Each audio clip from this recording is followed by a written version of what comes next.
Police ने पकड़ा रंगरेलियां मनाते 2 जोड़ों को। कई दिनों से लात के खिलाफ मिल रही थी शिकायत। फिर एक बार हो गई लूट। महिला से 85,000 रुपए छीनकर बाइक सवार हुए रफू चक्कर। प्रधानमंत्री मोदी ने भाजपा कार्यकर्ताओं से किया संवाद। नरेंद्र मोदी ऐप के जरिए किया संवाद। मां की आराधना का पर्व नवरात्रि आज से हुआ प्रारंभ। मंदिरों में देखी गई भारी भीड़।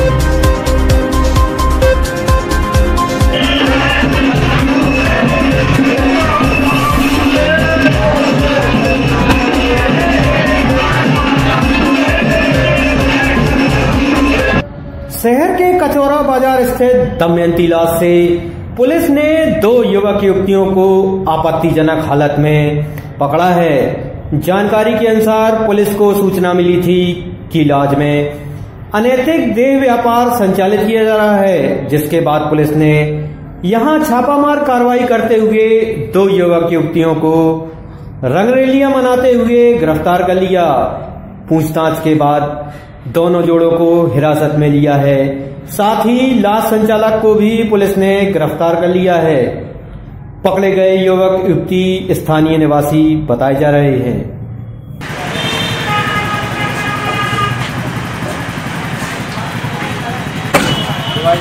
बिठा लो जल्दी से, बिठा लो बेटा, ऐसे आओ।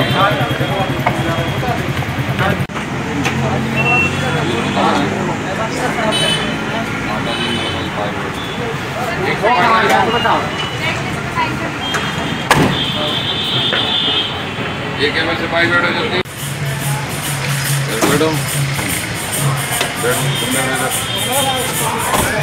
नहीं इस तरह में कोई गाड़ी नहीं जल्दी बैठो। वो तरफ एक महिला को बैठा लो, 2 को बैठा लो, 2 को वो कहना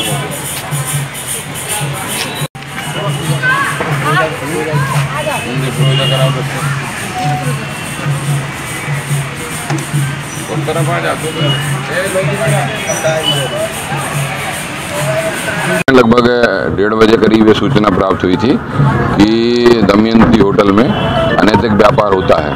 ये सूचना आज सुबह भी 11-12 बजे के बीच में प्राप्त हुई थी। इसमें हमने अपने CSP महोदय से सर्च वारंट प्राप्त किया और जो ही ये इनकी उपस्थिति वहाँ पाई गई, तो इसमें 2 लड़के हैं, 2 लड़कियाँ हैं। तो इनको हमारी टीम ने मौके पे ही रेड किया। इनके खिलाफ अनैतिक व्यापार निवारण अधिनियम 1956 की धारा 3, 4, 5, 6, 7, 8 के तहत मामला पंजीबद्ध किया गया है और इन्हें माननीय न्यायालय पेश किया जा रहा है। ये कहाँ के हैं सब लड़के? ये सब यहीं स्थानीय हैं, आपके जिला दमोह के ही रहने वाले और स्थानीय ही हैं। इस मामले में जो लॉज संचालक है उसके खिलाफ क्या कार्रवाई? उसके खिलाफ भी कार्रवाई की है, क्योंकि उसने हमें इसकी सूचना भी नहीं दी थी और ना ही उसने जो नियम है कि यदि कोई होटल में कोई रुकता है तो उसकी सूचना तत्संबंध में के सक्षम थाने में सूचना दी जाती है, तो इसने सूचना नहीं दी और इसकी सहभागिता थी, इसलिए इसको भी गिरफ्तार किया गया है। शहर में फिर एक बार लूट की घटना हो गई। 2 बाइक सवारों ने एक महिला से 85,000 रुपए लूट लिए। जानकारी के अनुसार सरदार पटेल स्कूल में शिक्षिका सुनीता चौरसिया ने किल्लाई नाका स्थित SBI शाखा से 80,000 रुपए निकाले और जब वह ज्वालामाई चौराहा स्थित अपने घर के पास ऑटो से उतरी, इसी दौरान तेजी से आए 2 बाइक सवारों ने महिला से उसका बैग छीना और रफू चक्कर हो गए। आनंद फानन में महिला कोतवाली पहुंची और शिकायत दर्ज कराई। पुलिस ने आरोपियों की पहचान CCTV के माध्यम से कर ली है और उनकी तलाश प्रारंभ कर दी है। भैया कुछ नहीं है मेरे पास, 1 रुपए नहीं है भैया, मेरे पास चिंता नहीं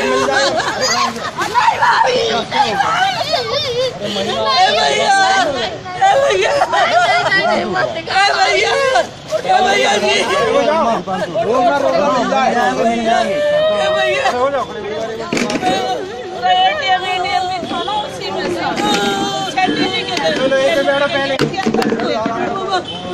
बोले ये 40 नोट है और ये 40 नोट उन्हें जो कैसी है उन्हें गिन के दिया। हाँ, फिर मैं सर वहाँ से गई, क्या कहते हैं, मेरे पति का संयुक्त खाता करवाना था, वहाँ गई सर। वहाँ से जाने के बाद फिर मैं पास हो गया तो मैं सीधे बाहर निकल गई सर पीछे के गेट से, और मैं वहाँ से पैदल चल के कहते विद्यार्थी कार्यालय है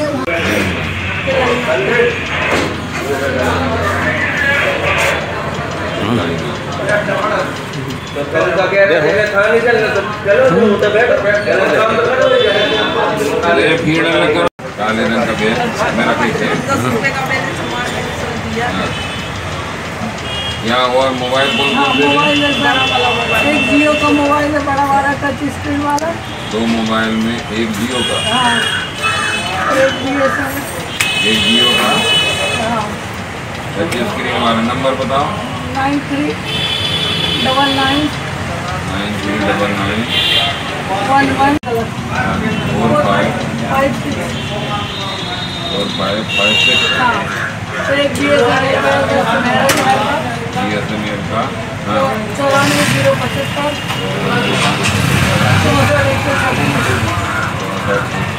ये कौन सा फोन है?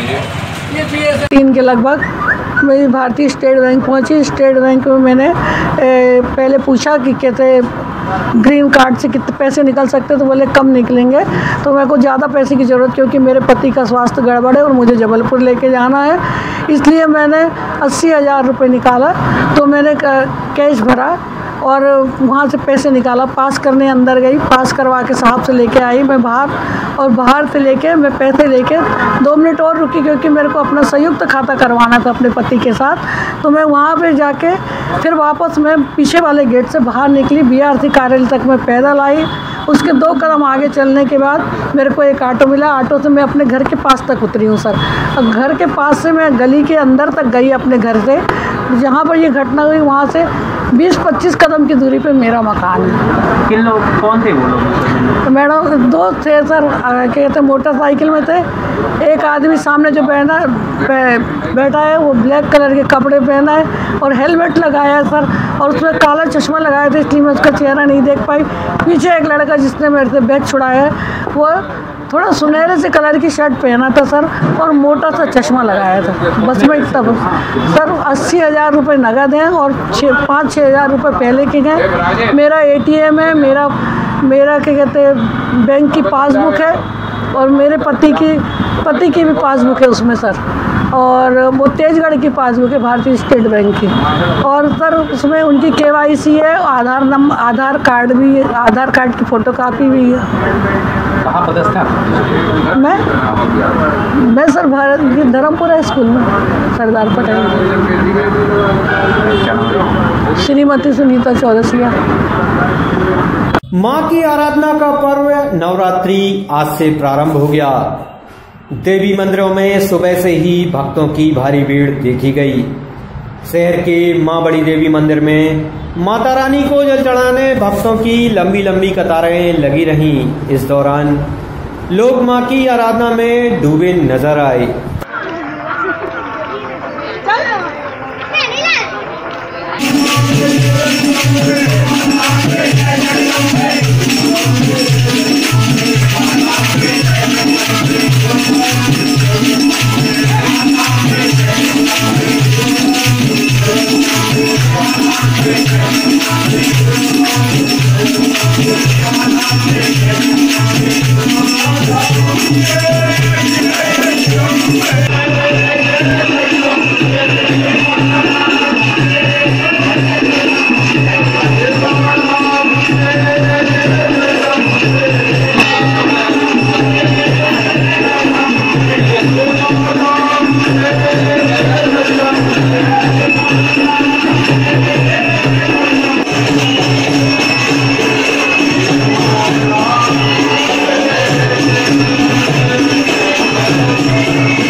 मेरा बूथ सबसे मजबूत कार्यक्रम के अंतर्गत दमोह जिले के भाजपा कार्यकर्ताओं से संवाद किया।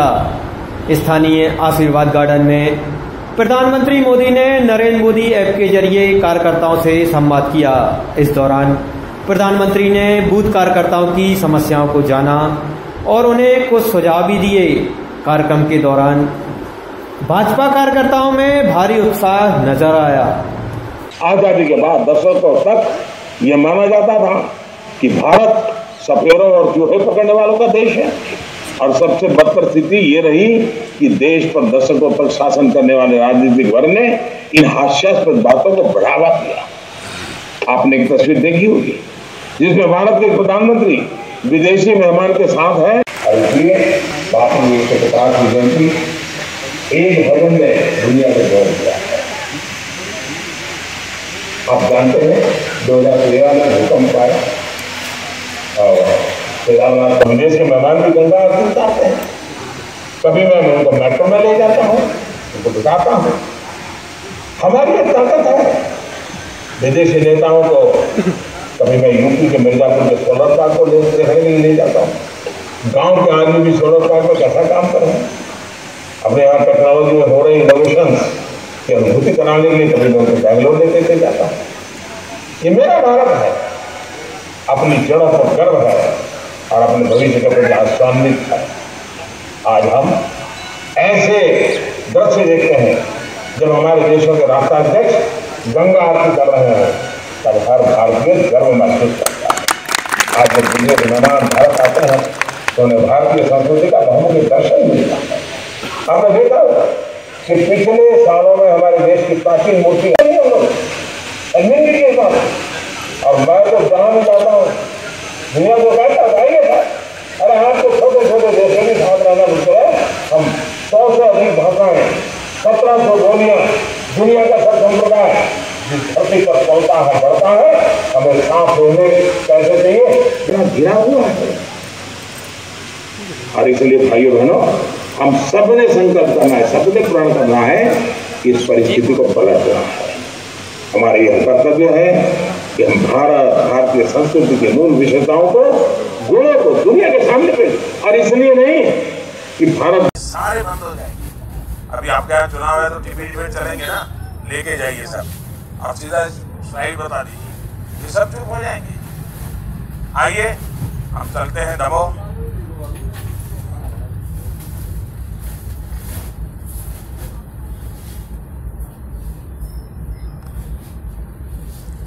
हाँ बोलिए भैया। जय श्री राम। जय श्री राम। जाबू सहना दरई। हाँ जाबू से बोलिए।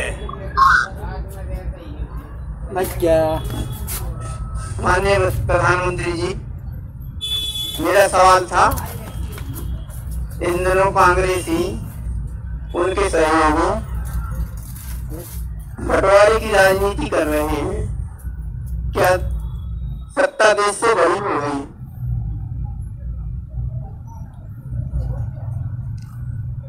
देखिए जाबू सिंह, मुझे खुशी है कि भारतीय जनता पार्टी आप जैसे कार्यकर्ताओं को गर्व करती है। आप जी, मैं लोकसभा क्षेत्र दमोह पथरिया मंडल भाजपा का कार्यकर्ता हूं। किशोर सिंह मेरा नाम है। आज श्रीमान जी माननीय प्रधानमंत्री जी से मेरी बात हुई, उसमें उनसे हमने प्रश्न रखा कि भाई प्रधानमंत्री जी ने पिछले 4 वर्षों में जितना भारतीय संस्कृति का गौरव बढ़ाया है, इससे पहले यह तस्वीर कभी देखने को नहीं मिली, इसके पीछे क्या कारण है? क्या जवाब दिया उन्होंने? उन्होंने बहुत इस बारे में बहुत बताया कि मैं विदेशों में जाता हूँ तो यहाँ की गंगा जी की आरती की फोटो दिखाता हूँ, फतेहपुर के वो दिखाते हैं, जमुना जी की महिमा दिखाते हैं, इस टाइप से धार्मिक क्षेत्रों के, उत्तराखंड की बताई उन्होंने, ये सब बताते हैं। कैसा लगा मोदी जी से बात? इससे अच्छा और सुनहरा पल कभी हो नहीं सकता है मेरे लिए। आज मोदी जी से क्या सवाल किया, क्या जवाब? मोदी जी से, माननीय प्रधानमंत्री जी से मैंने कांग्रेस बंटवारे की राजनीति कर रही है जो, और उसके सहयोगी वो देश से सत्ता बड़ी है क्या, इस बात क्या कहा आपके सवाल के जवाब? माननीय प्रधानमंत्री जी ने कहा कि उनका काम ही है बांट के राजनीति करना, आदमी को तोड़ के राजनीति करना। भाजपा के कार्यकर्ता हैं, आज मोदी से बात हुई, कैसा लग रहा है? बहुत अच्छा लग रहा है। दमोह वासियों को, मतलब दमोह लोकसभा क्षेत्र के जितने भी हमारे कार्यकर्ता, समर्थक, जनता के लोग हैं, मैं उनका आभारी हूँ। यदि उन्हें मुझे ट्विटर और फेसबुक पर इतनी लाइक न दी होती तो दमोह का चयन नहीं होता। तो पहली चीज़ तो मैं उनका आभारी हूँ, और फिर दूसरी तरफ प्रधानमंत्री जी का आभार व्यक्त करता हूँ कि उन्होंने दमोह के कार्यकर्ताओं से और जनता से सीधे संवाद का फैसला किया। नहीं, प्रधानमंत्री जी ने एक बात कही थी कि जिस भी सांसद के 3 लाख फॉलोवर होंगे, मैं उसकी कॉन्स्टिट्यूंसी के कार्यकर्ताओं से और जनता से नमो ऐप पर सीधे संवाद करूंगा। मेरे तो 3 लाख नहीं थे, दोनों को मिलाकर जरूर हो सकते हैं, लेकिन मेरी संख्या अच्छी थी, इसलिए मैंने कहा ना कि क्षेत्रवासियों का मैं आभारी हूँ। अगर उनने मुझे समर्थन ना दिया होता तो ये अवसर हमें नहीं मिलता।